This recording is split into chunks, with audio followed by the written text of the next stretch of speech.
Hey everybody, ScoutCrafter here again. Midweek Wednesday, we have a interesting show planned for you today. I went to my bucket o' tools just waiting to be done, and I picked out 4 tools that I think will be a lot of fun to see. A couple cleanups on one, and we're going to try and do a real nice job on another pair of Williams here. So let's check out what we got in store. I think it's going to be a great episode. Let's get started right away. Okay, so I'm going through my bucket of tools to see what I feel like doing today, and I found these. I just want to get these back into service. Actually, they're good operating. Look at this one here. Now, we've never done a true cobalt blue. This is a ESCO, right? KD, look at that. Cobalt, we'll get that nice. And then we got a couple of the screw-holding screwdrivers, which are, this one seems to be a little bit bent. I'm going to try and straighten that out a little bit. And that's one thing about these. You can't put too much torque on them. It's only meant to get the screw started, and then you go to a regular screwdriver. Once you try and do something hard with this, you see what happens. It twists the top. So we'll see if we can't bend that back. And same thing with this one, just a quick cleanup. But this one here is interesting, and we'll talk about that when we get to it. This is a Williams, I believe. I can't just about make that out. So let's see what we could do here with these. First thing to notice is that to get these to, first of all, clean up, you just pull these off. They just slip on here. You can see how they're spring, it's a spring steel. And then you could clean these up and do whatever straightening you have to do when they're apart. Okay, next, to straighten out the screwdriver tips, here's where that piece of anvil comes in real handy. A small, you always wonder about these machinist hammers. They really do come in handy for certain things like this, because you just want, what you want to do is you want to make sure that you're on a flat spot of the anvil here, which is here.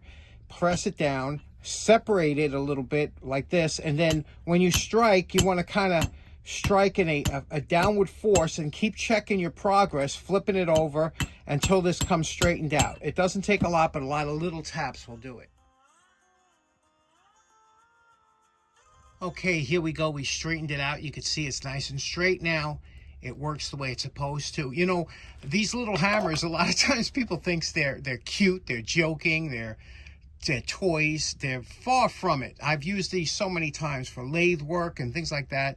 And it's funny, if you do come across them, sometimes they're beat up or whatever, but they really, this one cleaned up nicely. It's a great hammer to have. Pick one of these up if you don't have one at the flea market. They're fantastic. Okay, we went over all of the parts here with some Comet and some fine Scotch-Brite. This is the stuff that you get in the dollar store or something, the one that's not very abrasive. It's meant for dishes, pots and pans. But this is really good stuff, especially when you don't want to scratch anything. And this is an aluminum body, so we took off a lot of the corrosion and rust that was on there. And now we're going to go over it with any kind of polish will do. You can use aluminum polish. And then we'll go over the handles with a little Plastex, which is fantastic, except the container it comes in is kind of fragile. And we'll polish up the shafts, and we should be ready with these. Okay, we're calling these done. And again, I just wanted to clean these because I'm going to put them here. And the reason is, see how nicely these work now? Again, you just push your finger up. It locks it into that screw. These are for slotted, obviously. This one here, look at that, polished it up here. Nice blue handle. Again, super easy. I mean, you just slip this up and it closes it up. That's what's nice about when you polish this whole shaft and everything. It just works so much easier. And last but not least, we have this ESCO. Now, this was in a toolbox for a long time, so there's nicks in there, but polish this out. Let me show you this in the light. It is just a beautiful cobalt blue, and it's got the you know, I guess that's a number 3 Phillips or something. I don't use them that often, but that's such a beautiful handle, isn't it? Cobalt blue, especially in the light like this. It just looks so good, doesn't it? Okay, last up, we got this Williams wrench here, and it's adjustable. And I have a bunch of this style. The problem is this one's extremely thin, so sometimes you have to get in a thin area, and this really might come in handy. It's a very old wrench, but it's all, you know, kind of messed up, so we can have our way with it. Now, sometimes you might think soak and evaporate. It doesn't really matter because you're going to be taking this all the way down anyway, so it really doesn't matter. So what we're going to do here is we're going to loosen up the screw. They're usually peened over, and this one is. So we're going to hit it with a little bit of heat on the screw, and just back that off. It should come off no problem. Now, this is a bit of a challenge because even the nut on these are low profile, you know? Even the nut is very thin, so trying to get on this way, it's hard to, you know, without slipping off. Sometimes you use the tip of the adjustable pliers, and it really helps, and that helped me get this off. And work it back and forth because it's peened over, and by working it back and forth, you're undoing the peen, so you'll be able to get that nut back onto the bolt. So take your time, go back and forth. A little bit of 50-50 helps. Now here's something I've never encountered before. I'm having trouble getting the male part of the bolt out of here. You can see here. Now normally that pops right out with a couple wraps of a wooden mallet or a hammer. But you could see here it's kind of almost like pressed into this or whatever, or maybe from years of use. So I'm going to hit it with a little 50-50, and then I'm going to take it over to the dake. And the reason I don't want to bang on this is because when you mess up these top threads of this particular nut, it's very hard to get this half nut back on there. So you want to keep these as pristine as possible. And pressing it with the dake will give equal pressure all the way around and pop it out. And you put something like this behind here so you don't damage it. It should pop right out. Let's go to the everybody's favorite, the dake. Let's look at the setup. We put the step nose cone on. We have this over here. We're going to put this right between. You can see what we have here.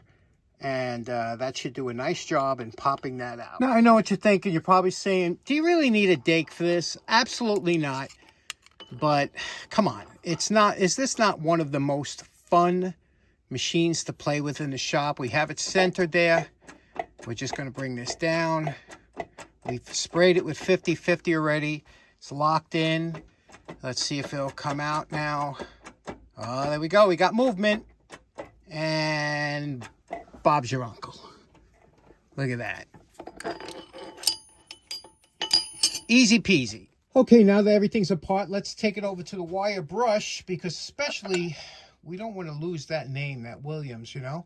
So let's take it to the wire brush, and back there, you know, the grips, what you call grips.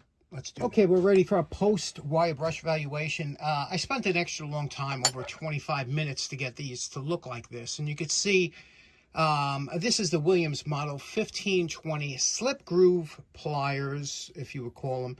And these were the early ones. You could see, because the embellishments on the grip, you could see they were kind of built in. And that was indicative of the, they did a lot of that in the 20s and whatnot, the 1920s. Later on, they did the same slip groove pliers with a knurled pattern and a slightly different, a little thicker profile.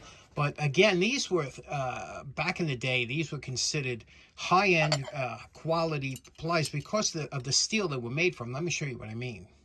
Now, a lot of times you could tell the quality of the steel just by knocking on it. Now, listen to this here. We have suspended from a wooden dowel. Listen to this. It's like a tuning fork. It keeps going. And that's with both of these. You know, you can still hear it. Super high quality steel. So let's clean it up, make it nice, and put it back together and see what we get.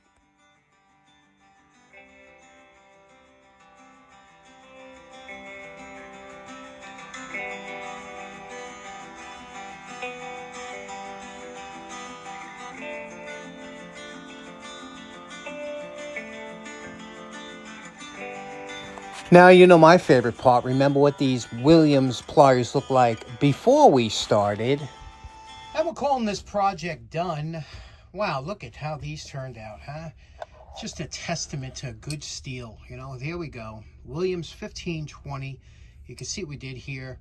We just took it down to the original steel, cleaned everything up, all the markings that were on here.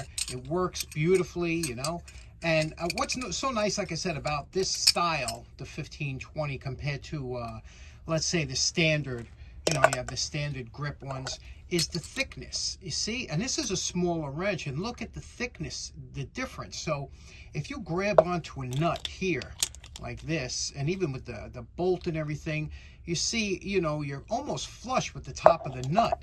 Whereas when you do it with the 1520, like this, look how much room you have. You know, you got a lot of room that you can get snug, and you know, into parts that you couldn't get with a thicker wrench. You know, that's what it's meant for, to get in between. And it's just a thin profile wrench, and you don't see these too often, especially probably the first generation with these type of grips on it. But just beautiful, isn't it, when they do, you know, come up really nice. You'd never expect that. I probably paid $1 for this or something from the dollar table, just because you grab it. I like to do things that you would like to see on the channel, and I think this is a really nice. I peened over the nut here. You could see polished up that nut, both sides. Just beautiful, huh? What a nice thin profile slip joint pliers these are. Okay, so there you go. We had quite a little productive evening here with cleaning up these tools, getting them back in service, and they're all using tools.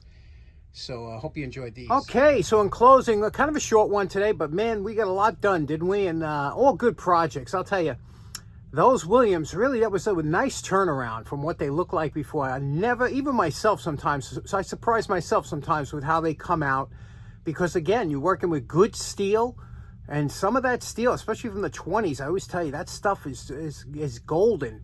You know, they don't have stuff like that today, that kind of steel. It's very hard to come, I don't know why, virgin steel maybe? Anyway, hope you enjoyed today's episode. We'll see you again on Friday. Take care now. Bye-bye. And that's with both of these, you know, you can still hear it. Super high quality.